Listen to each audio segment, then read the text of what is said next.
us about the Sonoma County Curbside Chipper Program. It's about to be made available again for the upcoming months as things dry out and get even more windy. And so the Curbside Chipper Program from Sonoma County is made available to just about all county residents. You just have to get on the list, sign up for it, and they'll come out and do some chipping for you, as long as it's in nice, neat piles along your road. So Steve will give us a kind of a overview of that program, and that's coming up next week. And then just a reminder, this format evolved out of an earlier format that we started, the Sonoma County Fire Alliance. And our fundamental intent with this, as part of Fire Safe Sonoma's fundamental mission of providing education and outreach with regard to wildland fire safety and risk reduction, what we try to do is once a month is bring a guest speaker on and have them share with us something that we feel like is important and relevant to wildland fire safety in Sonoma County and beyond. If you're in a neighboring county, as sometimes we get folks from neighboring counties. Let's see if I see anybody from a neighboring county. Nothing that jumps out at me. All right, so so join us next month for the Curbside Chipper information. And so Mason is working in the background. He's our AmeriCorps Grizzly Corps Fellow on loan to us. We share him with the Gold Ridge Resource Conservation District, and he has been doing a lot of heavy lifting since about July for Fire Safe Sonoma. And also with us today, a big shout out for our new executive coordinator, Marika Ramsden. She's in her second week of employment with Fire Safe Sonoma. She is our very first employee officially. I don't know if you guys are aware, but me, Roberta McIntyre, I'm a volunteer. I don't get paid for the work I do for Sonoma County, or for Fire Safe Sonoma, excuse me. But Marika, she's been wonderful thus far, and I got to tell you guys, watch out. Great things are in store for Fire Safe Sonoma with Marika on board and then with Mason helping out. Good stuff in store. So this is just a teensy bit of some of the stuff you're going to see downstream as we evolve. Okay, so with that, today we have with us Bob Dozor K3FUL. Gotta say that. If you're talking to a radio guy, you gotta use their call sign. He's with Sonoma County Radio Amateurs, SCRA, and he's their neighborhood communications liaison. And unfortunately, Bob and his family, they lost their home in the Tubbs fire, where they lived for like 32 years. So correct me if I'm wrong, Bob, but I suspect this fuels some of the passion you have for the work you're all doing in this space. And then he's going to be talking to us about, walkie-talkies, to be used in emergencies, the GMRS brand of walkie-talkie in particular. I know a tiny bit about that. I remember about a year or so ago, I was going to get my ham license and I bought the book and started taking the practice tests, and then stuff happened. I got busy and put that on the back burner. But it sounds like with the GMRS thing available, it's even easier than getting your ham license. So I'm sure Bob will talk about all that. And he's the chairman of Sonoma County Radio Amateurs Neighborhood Communications. And his ham radio call sign, as I mentioned, is K3FUL. I didn't know you had a GMRS call sign as well. His GMRS call sign is WRJD829, and I'm sure he'll explain what all that means once he gets into his presentation. And speaking of his presentation, it's going to be about his work with radios and their role in keeping us safe throughout Sonoma County in cases of emergency. So you all know, or those of you that know me, I know that I can talk a lot. And I get my exercise by running and jumping. And that means running off at the mouth and jumping to conclusions. So I'll leave it at that and hand it off to Bob. Bob, you have the floor and you've got share screen rights. So I'm going to go dark and just enjoy the presentation. And we will take questions after Bob's finished with his presentation. So in the meantime, if you have a question and think of it now, go ahead and drop it in the chat before you forget. And then we'll be looking at the chat and grabbing those questions later, as well as taking questions from you all through the video and audio. All right, thanks. Bob, you have the floor. Thank you, Roberta. You were 100% right. My motivation for all this came when we lost our house in the Tubbs fire. And then just a few months later, Skip Girals, who I notice is on, are you there? I see Skip's picture there, recruited me to join the Sebastopol Neighborhood Communications Unit and to get my ham license, which because I had been a ham when I was a kid. So anyway, what I'm about to tell you about is what I've learned in the last 4 years or 4.5 years since that time. And I will grab this. It might take a moment for it to come onto your screen. Participants can now see it. So now I'm going to go with slideshow, and we'll start at the beginning. Okay, so again, I'm Bob Dozor K3FUL, WRJD829. You have no idea what that means, but you'll probably get a little bit of a clue by the end of this. So moving on. What this is about is potentially to add, well, not to potentially, to add to one's ability to contact emergency services and your neighborhood preparedness group when cell phones fail with a walkie-talkie like this little guy. Now, I hasten to add, there's no expectation, there's no possibility that we're going to deliver 911 type service after an emergency with walkie-talkies. That's not what we're talking about. But being able to reach out for emergencies, yes. Very importantly is the relationship of the use of this kind of stuff with neighborhood preparedness groups. And specifically, you know, the icon, the archetype of what I'm talking about is CERT, Community Emergency Response Team. And historically, SNCU has its origins in CERT. You guys know what CERT is, but also there's many other groups, many groups that are, you know, COAD and others that are doing similar stuff. So this actually was in the Sebastopol Throwaway newspaper almost exactly a year ago, with wildfire season approaching during a drought year. Sonoma County residents have a reason to sense dread. You know, I am not a meteorologist, hydrologist, or whatever. I spent about an hour today trying to figure out whether our drought is as bad now as it was a year ago. And I think it maybe isn't, but still, you know, obviously anyway, some residents may find peace in collaborative preparedness. Amen to that. Getting to know your immediate community and working together to prepare for emergencies. That's what this is really about. And, you know, I personally had an extremely good sense of this during the Walbridge fire. Our neighborhood GMRS network on the radios, working together, we felt it was so much calmer than it otherwise would have been because we were right on the edge of an evacuation warning zone here west of Grayton. So this is what it's about. So specifically, I'm going to be talking about Family Radio Service, FRS radio, and GMRS radio, General Mobile Radio Service. This particular thing I showed you was GMRS. And as I mentioned, Sebastopol, the Sebastopol Neighborhood Communications Unit, is very keen on using, well, they're using hybrid, they're using both, but FRS. The important point to understand right now is they use exactly the same frequencies and they are completely interoperative with each other. If you have an FRS radio, you can talk to someone with a GMRS radio and vice versa. You'll understand the differences, which are pretty important too, but they're kind of the same thing, junior version of the same thing. The most key thing about FRS radios is how cheap they are, how inexpensive they are.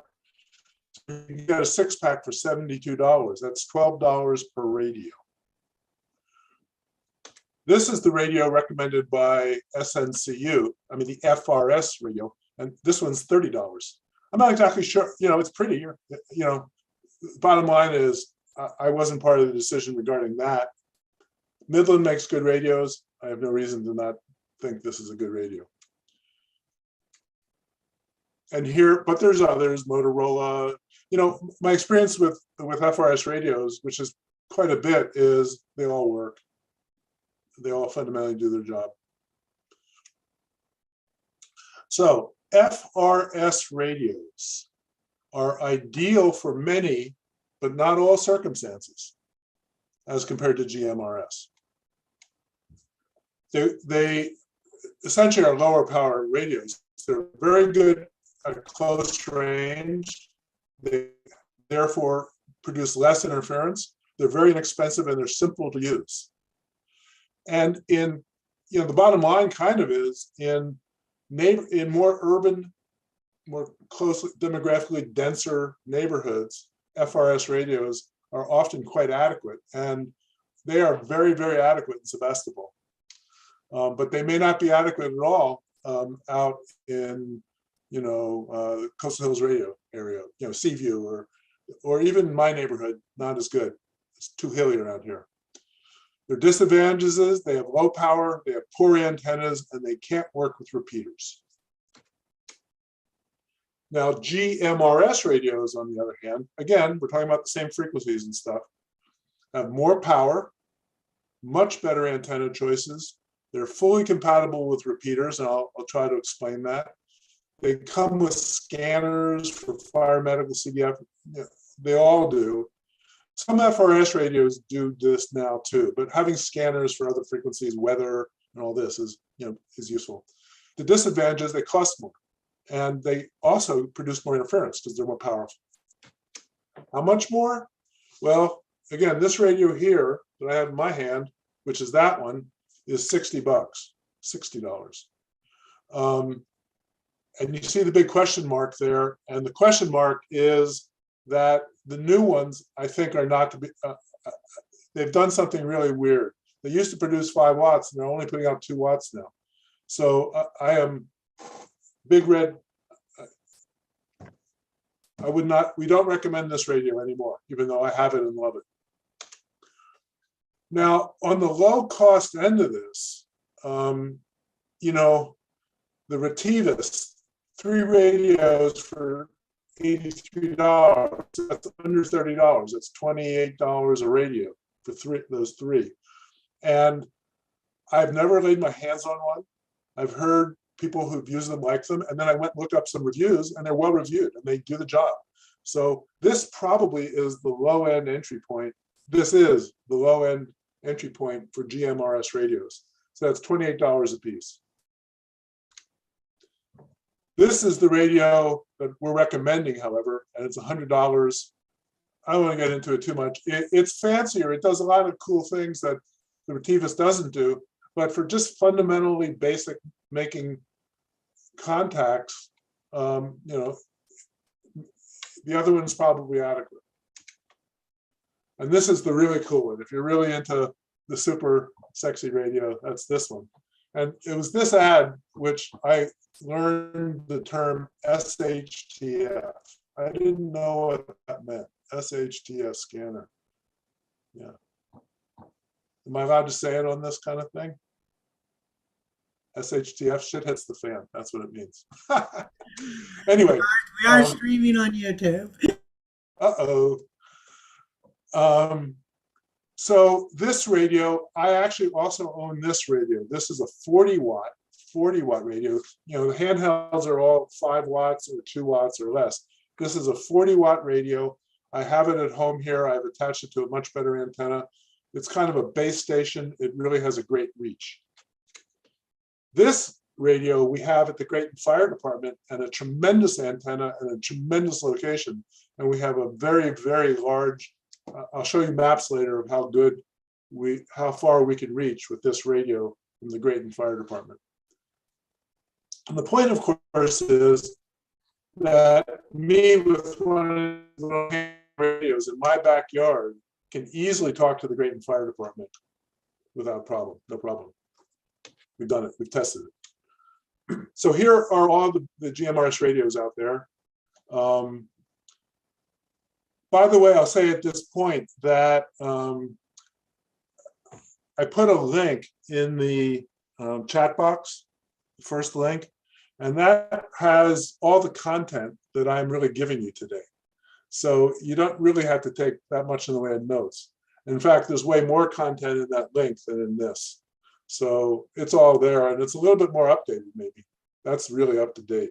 Anyway, I just told you about this Retivus radio. I've told you about the GMRS, the Baofeng BTEC GMRS V1, which we're no longer recommending, and so forth. And then I showed you the Midland. Here's the whole panoply of, well, so how do you pronounce this word? W-O-U-X-O-N? It's ocean. It's ocean. So this is the list of ocean radios, and we think they're great.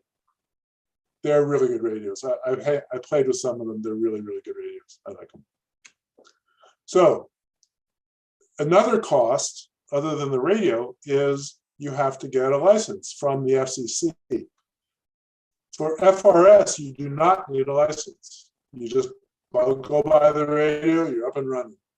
There's certain regulations you have to follow, but essentially, you don't have to do anything else. For GMRS, you have to apply for and get a license and get a call sign like I have, WRJD829. I see Ron Houghton, WRN310. That's obviously a GMRS call sign. And I know there's other GMRS people on this call. Anyway, finally, hallelujah, the new license spec took the new license fee. It was $70. It's now $35 as of 2 days ago, the 18th. And it lasts for 10 years, and it's good for your whole family. So you can get 3 or 4 radios for your family at one license fee. But there it is. It's also annoying to have to go to the FCC website and get the license. Again, that link I gave you in the chat box, there's instructions how to go to the FCC website and get the darn license. Yeah, it's not the most smooth website ever, but it's not bad. It's doable. Oh yeah, so that's what I'm telling you about. This field guide, the Sonoma County Auxiliary Communication Services GMRS Field Operations Guide. And there's the link information right there too. But again, it's in the chat box. Okay, so here are the 22 channels, and both FRS and GMRS use the same channels 1 through 22, right? You'll notice FRS can use 2 watts for the first 8, then half a watt for the next 8 or 7 rather, and then from 15 to 22 they're limited to 2 watts. But on the GMRS side, go over here, and actually, do you see my arrow, or do I have to get a cursor out? No, I think we can follow your arrow. Okay. Yeah. So you notice it's 50 watts over here. 50 watts, 2 watts. Therein lies the difference. 5 watts, 2 watts. Now this half watt, these middle, a lot of GMRS, well, certainly the more powerful GMRS radios don't even bother to give you these channels, but the handhelds do. And there it is. You really don't have to control your power. The radios are programmed to not let you use more power than you're allowed to. But you can go into your radios and turn down the power, often to save your batteries. That would be the reason. If you have adequate signal and you want to cut your power down and save your battery, you can do that easy. Now, as I said, the antenna on the FRS radios, the antennas are stuck on there. You can't take them off. The antenna that all these radios are supplied with are just not that good. And this is probably the most popular antenna to replace it with. It costs $20. This is the one we recommend. That's the one I have on this radio. I have both. I've actually tested them side by side. This one outperformed the other one, and is a little bit stiffer and shorter. So I like this. I like this antenna. However, if you want to get even more range, you do this. Can you see on top of my car? You see this antenna on top of my car here? Yeah. You notice the yellow skies from the smoke? Anyway, so anyway, that's the same radio I was showing you attached to that antenna. And the point is that the ground plane provided by the car roof makes this a really superior antenna. It performs way better. It costs about $30, not that expensive. And it's also very comfortable to sit in your car, especially when it's hot out. But you can go better than that. Before we got our really good permanent antenna set up at the Great Fire Department, I deployed this one for several tests. So that's 25, this is 25 feet up. And it's, you know, expandable and so forth. So, and then this is the kind of antenna I have at home. And this is a very, very broadband antenna. And the point is, I use it for both ham and GMRS frequencies. But what's great about this kind of antenna is you can, it's people who like scanning, who want to have all the land mobile service radios, want to hear all the police, all the fire, all the everything. Of course, increasingly they're using encryption anyway, so you're not going to hear everything anymore. But anyway, this is a good antenna for that purpose. Grayton Fire Department, and I just wanted to show you up in this flat part over here, we have our antenna up on there now. So we're up a high antenna, up really high, a good antenna, and there it is. So now I want to give you a sense of how this can work in the real world if you call Sebastopol the real world. So Sebastopol is divided essentially into 4 quadrants by Gravenstein Highway, Highway 116, which runs north-south, and Sebastopol, you know, Bodega Highway, Highway 12, essentially going east-west. And right in the middle of downtown Sebastopol is where this purple cone stands for the Emergency Operations Center, okay? And then each of the 4 quadrants, symbolized by this space telescope, sorry, we have the idea of what are called hubs. And then you see all these little stars like Carl's Jr. or whatever. Those are just people with their FRS radios. These are with the $12 half-watt radios. Some people may have GMRS radios, but in this context, you really don't need the more powerful radio. At the hub, it's important to understand this, is the concept is that there will be someone with a GMRS radio, someone with a ham radio who can reach into the Emergency Operations Center, a scribe taking down the messages, and also probably CERT volunteers who can be sent on missions, hearing about, you know, it's where the CERT people will gather too. And that harkens back to what I was saying earlier about this has to be a little bit more active, less passive than just a 911 type of deal. You know what I'm saying? Check the time. Okay, moving on. This is the map of you see all the stuff in green, not over here, but all the stuff in green is what I tested using that, you know, outdoor 25-foot antenna with my GMRS. So I was talking to people in Oakmont, all over through Santa Rosa, all up into the hills. Oddly enough, not into Sebastopol. There's like hills here, so we can't get into Sebastopol. Although, anyway, but also, well, let me do a check here. I have about 5 minutes to go, right? So let me. Yeah, you're doing okay. Okay, I'm gonna speed it up. But anyway, let me just say that from the Grayton Fire Department, I could easily reach the repeaters that were over here at Fort Ross. And they're reaching all up into all of northwestern Sonoma County. So just to get, I mean, when you bring repeaters into the picture, there's very few places that are not covered.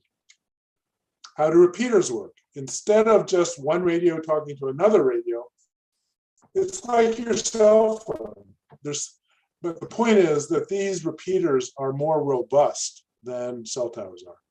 But it's essentially like your cell tower. Something receives it, something sends it. And there are 8 repeater channels. Now, the basic fundamental truth about a repeater is a repeater needs to hear you and send out the signal simultaneously so that you can have a facsimile of like talking like normal rather than waiting. So the point is they can't transmit and receive on the same frequency. So you'll notice they're 5 megahertz separate. And that's the difference between the regular 22 channels and these 8 channels, that the radios are programmed. So when you're on these repeater channels, you'll get this split, you'll get this separation.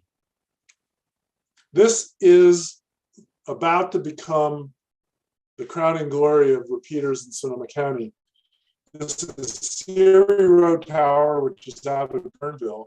The elevation of the base of the tower is 1,309 feet. The antenna is 180 feet tall, and there's a GMRS antenna on the top of it. The sheriffs and Transportation and Public Works got this to us. So when this is in service, which is like any day now, it's going to be awesome. I noticed there's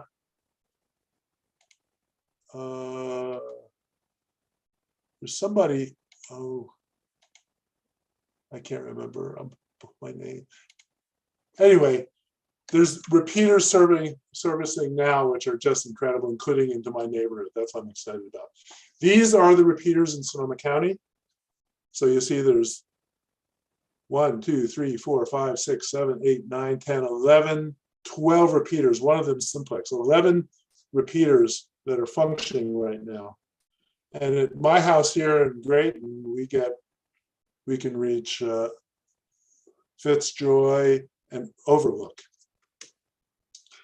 I'm going to skip this. I'm going to skip this. I'm going to skip that and open up the questions.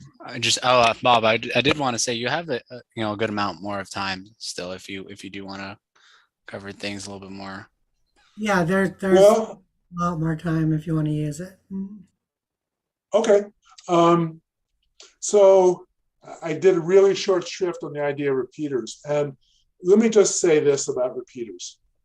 I think they have a place in the more suburban, rural parts of Sonoma County, and in the urban areas. I think FRS radios really are going to serve super well.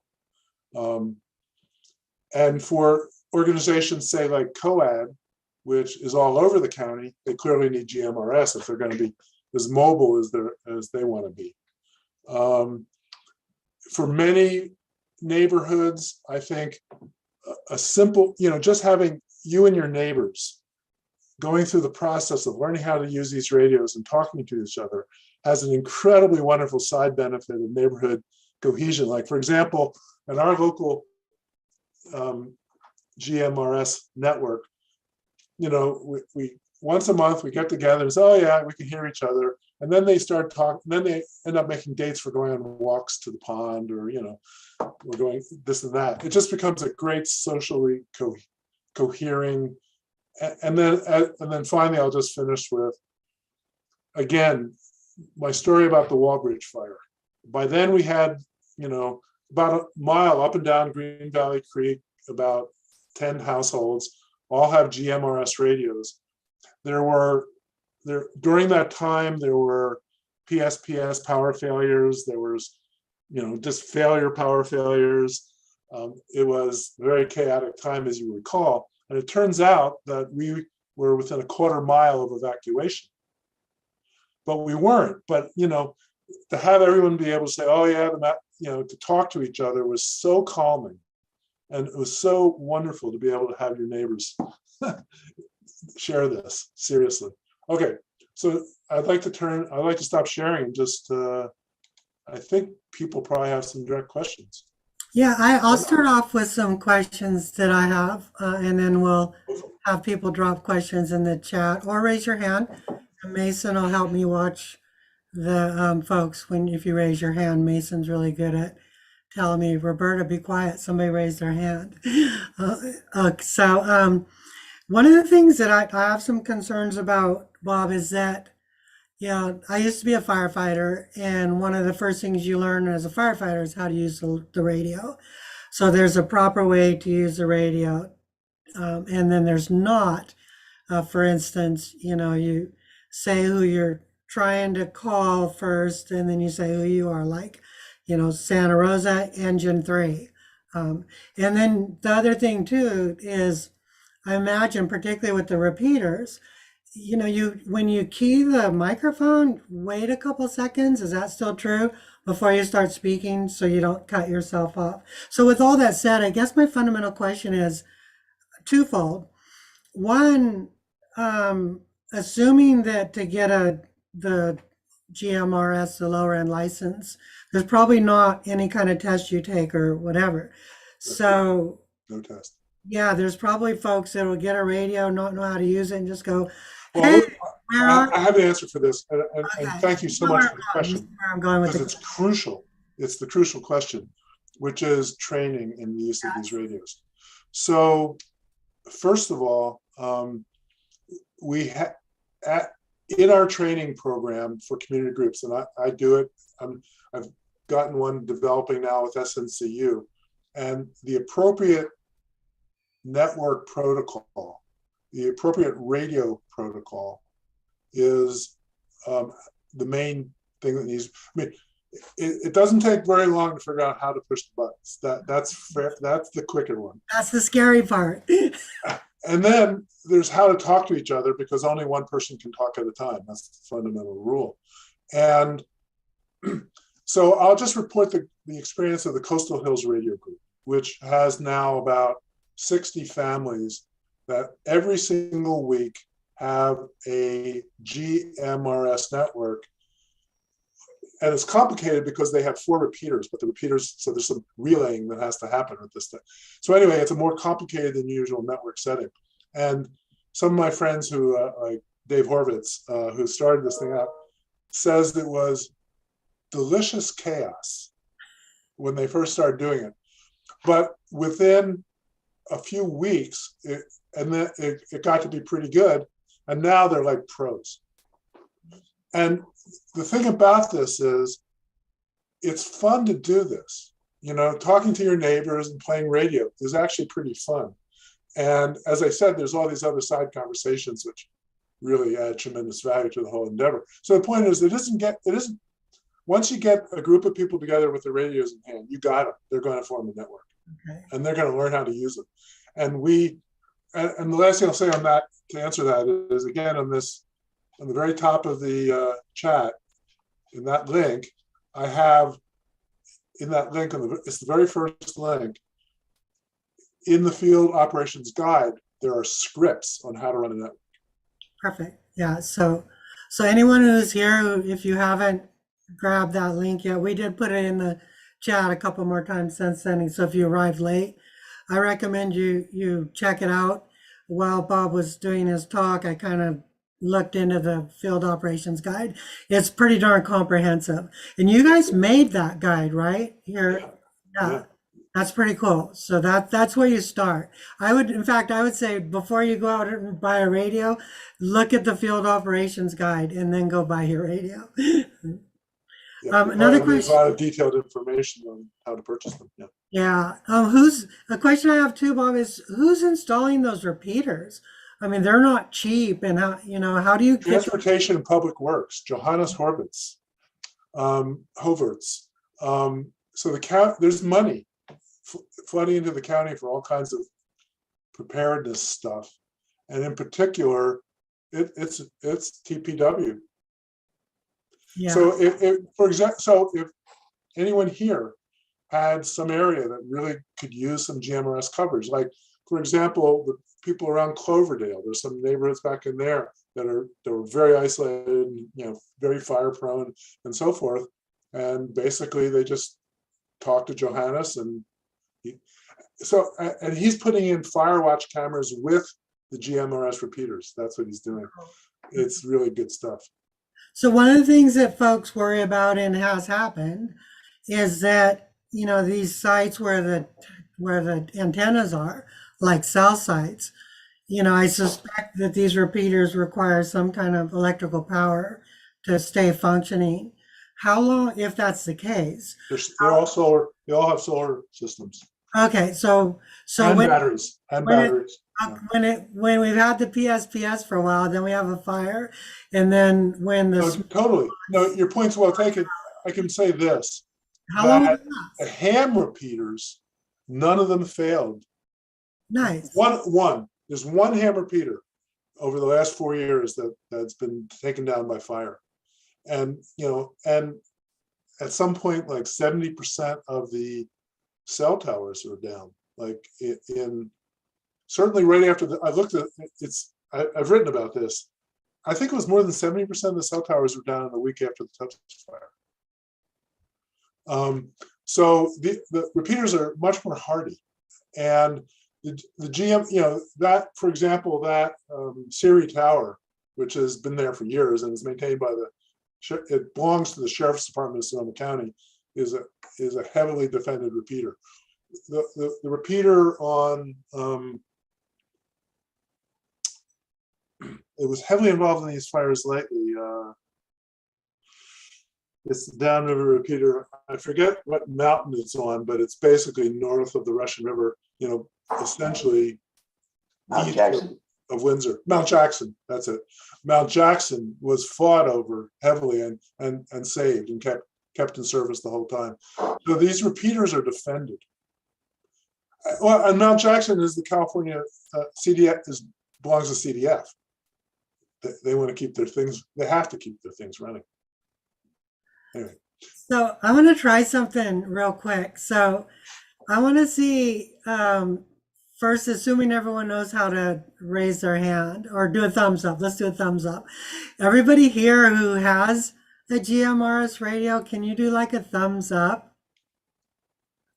Okay. 1, 2, 4, 5. Okay. And then also let's add to that. Now, anybody who has a ham radio as well. Let's see it do a thumbs up. Okay, Alana, Trevor. Okay, not too bad. Evan, you are him. Yeah, Evan's got his thumb up. Yeah, awesome. That's kind of interesting. So I'm feeling like an underachiever here, you guys.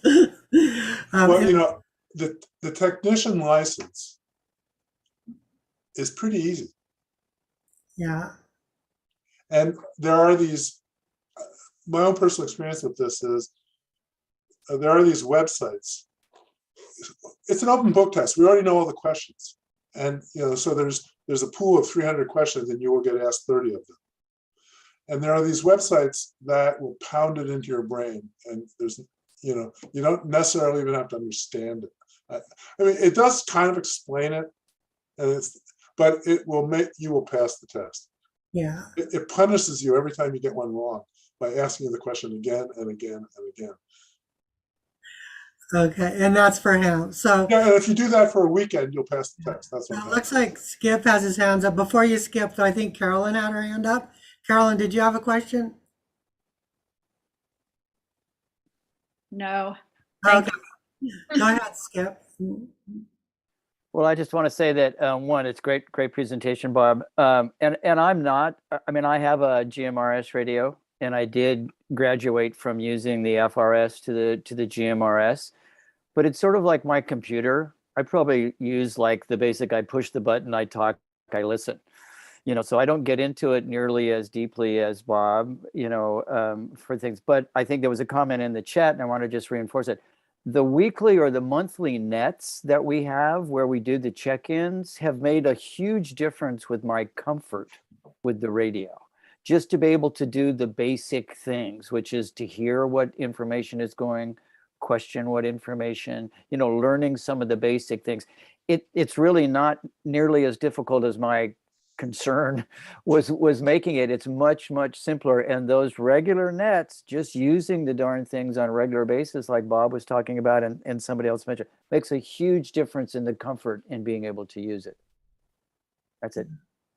Pretty cool. Any other questions? Mason, just scan for questions real quick if you don't mind it. Yeah. We actually have a question from YouTube. Someone cool. watching on YouTube. CERT trained volunteer that's living in Forestville. is asking if there's any radio groups in their area to connect with, because they don't have a network with whom to connect with other people on radio. Absolutely. So my first thought is AJ6CA, who is a ham in Forestville, also GMRS. I know he's talked about, and I've talked to him on GMRS. Forestville would be so easily in reach of the Grayton Fire Department.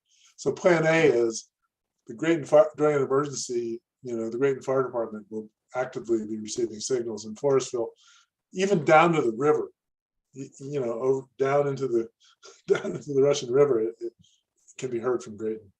Alana, you're in Guerneville, right? Can you help with that maybe? Hey, Roberta. Hey. Yes, we would be happy to. And actually, we will be at a table at the River Arts Festival on May the 7th from 4 p.m. to 8 p.m. If anyone wants to come by in person, I'll have sign-up sheets. We can certainly get that going. We are looking to activate our Lower Russian River net. I participate with the coastal net that Bob was talking about earlier. And from my little ridgetop, I can hit Grayton. Bob and I have tested this with our radios. We hit Fitzjoy. I can hit the Moorheart Ridge repeater. I can hit the one on Fort Ross Road and Muniz Ranch. So this is a very exciting time for those of us who are sick of losing all of our communication abilities during any sort of event, even a rain event or a wind event. So I would be happy to help coordinate with Bob and Josh and Damien and and Tony Goodwin, all the real experts. I'm just sort of the voice of it. I'm not a pro. And those that don't know, Elena is our champion of the Guerneville Fire Safe Council. So awesome sauce. Yeah, I had a question. John had a question, Roberta. Yeah. I have a question for you. What would be the best repeater to use for people who live in the foothills area? Which foothills? Calistoga, Mark West Springs, Foothill Ranch Road. Oh yeah. Napa, right on the border, Napa. So I happen to have a piece. I happen to have personally a potential repeater site on Calistoga Road that would more than cover that. But right now, there's probably no repeaters up there. Mm-hmm. Oh, on the other hand, absolutely, I can hit you from the Grayton Fire Department. What about Mount St. Helena? There's a repeater in Knights Valley. Oh, that's close too. Yeah. Which maybe that might serve you also in Miamis, in the foothills there in Miamis. Yeah. So I don't know for sure. Who absolutely knows this is Damien. He has these maps that it's essentially a program overlay on Google Maps that will just show repeater coverage areas. So Damien Bounet knows the answer to that question, but get your radio out and start scanning for them. There will be more. The one thing for sure is, like, I had no repeaters in my backyard until about a month ago. And then all of a sudden I got two. Yeah. There will be repeaters. So here's the thing. So the price point is within reach of the average consumer, it feels like, which is great news, which makes this tool more accessible to people. The infrastructure is being built out to make these tools work better for everybody. Bob, or maybe you, Skip, can one of you kind of describe how these radios might be used in, another, Kincaid fire or Tubbs fire or whatever? Can you walk us through maybe a hypothetical scenario? Well, to me, there's a big difference between the urban areas, say Sebastopol, how they would handle that, and say how the coastal hills will deal with it. Mm-hmm. And sort of each use case, I think each community, each fire district has a different way of interacting with that. Having said all of that, I think that it's a two-way street, that GMRS people will be able to say, hey, anybody got a chainsaw? I got something over, on top of, come on, whatever. So there'll be a lot of neighbor to neighbor stuff on the radio. There will be also this guy's dying of a heart attack, we need a helicopter or something. And that also can be accomplished this way. GMRS gets to a ham hub, who's working with auxiliary communication services, who can reach the emergency operations center. Okay. So and so that kind of triage. So, and you can imagine everything in between.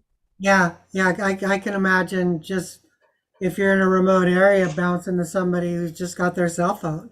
Hey, I got a guy fell off the ridge. I don't know what shape he's in.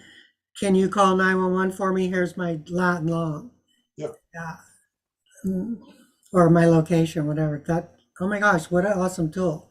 Yeah, somebody's talked about evacuation routes. So that's going to be I know, for example, in Sebastopol, that's a big plan, is to be able to have outgoing from the emergency operations center to the hubs, and then to people in the community. It's your turn to evacuate. This zone has to go now. So that'll be it. That's clearly going to be a use. Yeah. I think I just noticed something in the chat from Vesta. Vesta, connect with Mason, and we can help you as the Countywide Fire Safe Council. We can help you get started as a Forestville Fire Safe council. So feel free to reach out to us. That's what we're here for. Marika is also here to help form those more local fire safe councils. So I just happened to catch my eye on that one. It's like, we can help you. Reach out to us. That's what we're here for.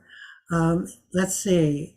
Well, go ahead. Sorry, Roberta. There was also an earlier question that I don't think this was answered. For those people who just want to learn how to operate GMRS radios, are there any classes available?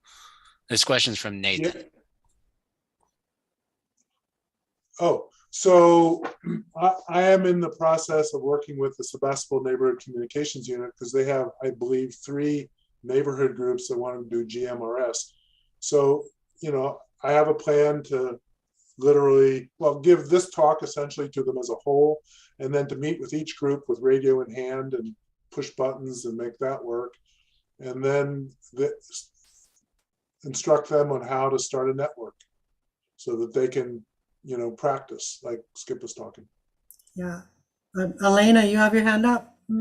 Yeah, I just want to make a pitch for the radio to radio line of sight, not just the repeaters. There is a huge value to having these radios in our remote areas. I live on a ridge top, and the last lightning event, we had people stationed at Pool Ridge, at My Ridge, and then down in Gurnwood Park to go back and forth to let each other know if we had seen any lightning strikes. So it doesn't have to just be the repeaters. You can do a lot with just radio to radio line of sight with the regular GMRS channels. So just because there's not a radio repeater in your area, don't discount the GMRS radios. I strongly encourage you to still learn about them and think about how they could be used. For me, when I'm hiking or when my husband's on a ridge doing a chainsaw event, I like to have a radio on each of us, because we don't have cell coverage when you go down into the valleys. So they can be really helpful for just all sorts of things. Good call. Thanks, Elena. And Evan, you had your hand up, and then I'll go to you, Skip. Yeah, I did. Excuse me. I want to know why I didn't get a star on the map for RAM. Also, I wanted to mention that for a ham license, there is no requirement for code. You don't have to do a code test anymore. Hallelujah.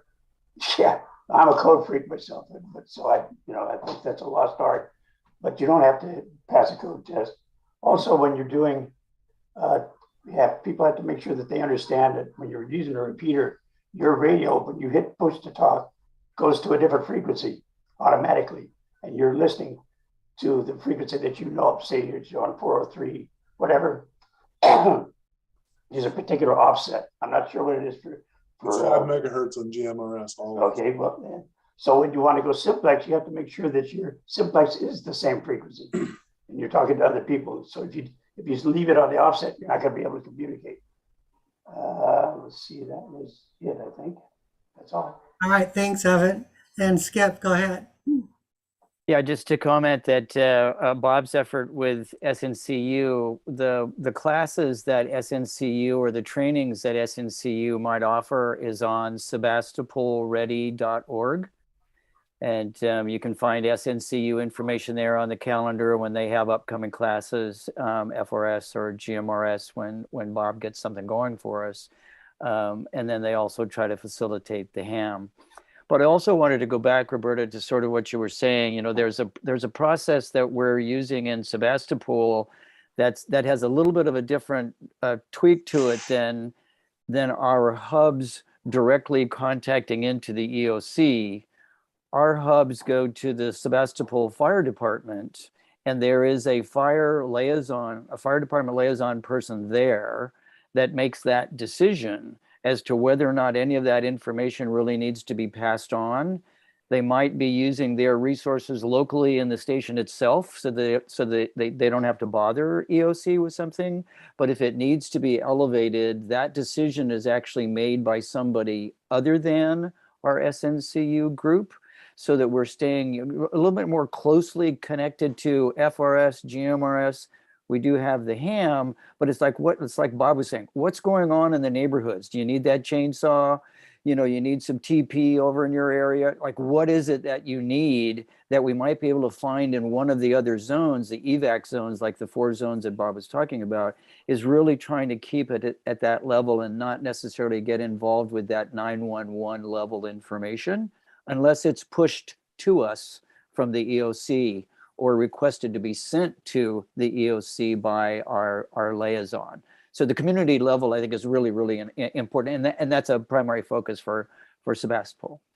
Yeah, I think that's a brilliant way of doing it, Skip, because then you maintain a span of control and a hierarchy there that works really well. It's, it mirrors the incident command system, quite well. And you could triage, the local fire can triage it and, like you say, make the decision whether to handle it with their local resources or pass it up. That's brilliant.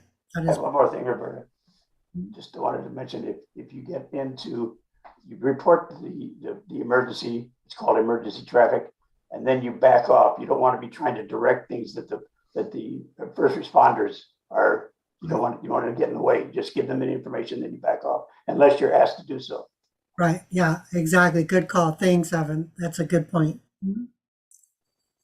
Okay. Any last questions? And then let me switch to gallery, and then what I'll do real quick, since we're coming up on 3. Oftentimes what we'll do, time permitting, is we'll just kind of do what we call, a couple things we can do. We can do some breakout rooms and break into groups to talk about a handful of other things that are, hot topics in the area of wildland fire safety. Or we can just kind of open it up for just a group discussion, what we call our parking lot discussion. So with that said, not considering what format we might use, but how many folks feel like they want to hang around for another half hour and chat some more? Or jump off and move on to some better, more important, pressing things of the day. Let me see a show of hands of who wants to hang out for a while. Okay. All right. Ron, real quick, your hand's up. Did you want to hang out for a while, or do you have anything on your mind real quick that Fire Safe Sonoma can help with, or does it require radio people? Let's see. This presentation pretty much mapped out hardware aspects, but my experience is that there's a dropout rate that happens after people are given radios and understand how to use them, but to consistently practice is a hard thing. That's been my experience. And also, if there actually is an emergency, it becomes a different ball game, and I have to train myself to edit what I say on a radio and keep it short, keep it precise, keep it clear. Location is often not easy to do, that sort of thing. That's kind of a general comment I have. Yeah, thanks, Ron. Bob, is that script in the fog guide? Do you know? Yeah, there is a script in the field operations manual, on how to run a net. And, I think we're uniquely motivated here in Sonoma County. Those of us who've been in fire country, there's like been no dropout in our neighborhood. And it proved itself really, it was interesting that it proved itself so quickly. We got ourselves together shortly before the Walbridge fire. So it was very, so we're all convinced now. Plus now we're so enjoying talking to each other on the radio. Maybe that's part of COVID too, it sort of overcame some of the isolation of COVID. So we didn't have that problem, but I can see that you're probably right though. I want to mention one more thing. That's the Fire Expo in Cloverdale on May the 1st. Oh yeah, thank you. Yeah, we'll be there. I'm going to be there with the GMRS set up. Yeah. We're going to be playing radios there if you want to. Awesome. Yeah, we'll be there with the table as well. So we'll have to stop by and say hi to each other. Cool. Skip, go ahead. Yeah, I just wanted to, just mention that as again, just sort of like a neophyte in this whole arena. It's really helpful for me to understand this is what first responders rely on, is being able to fall back on this network when nothing else is working for them. And so that's what's like really, really important for me to be able to understand, and that I try to convey, and I think the neighborhoods are conveying to each other. Well, when all else fails, what do the first responders rely on? It's this darn little radio. And so learning the protocols and the way to be able to do it has been a super helpful introduction for me to another way of being able to gain information when information is really going to be sorely wanted and needed. And again, as much as I'm a neophyte, I'm really seeing the value of learning more about how to be able to do this, to do all of this. Really grateful for what everybody's doing. Wow, I couldn't ask for a better closer than that. Thanks, Skip, so very much. That was perfect. All right, well, you guys, thank you very much for joining today. And don't forget, next month we're going to have Chief Mashurchak from Sonoma County's Permit Sonoma's Fire Prevention Division giving us the overview of the Sonoma County's Curbside chipper program, which they'll start making available here pretty quick. Maybe even this month. I'm not sure when it actually becomes available, but he'll be talking about that, how to access it and what they do and all that kind of stuff.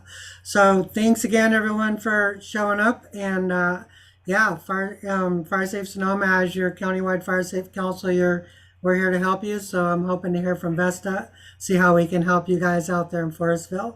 And with that, thanks, Mason. Special thanks to Mason for helping me in the background. And then welcome aboard again to Marika, our new executive coordinator. Thanks everybody. We'll see you next time. Bye-bye.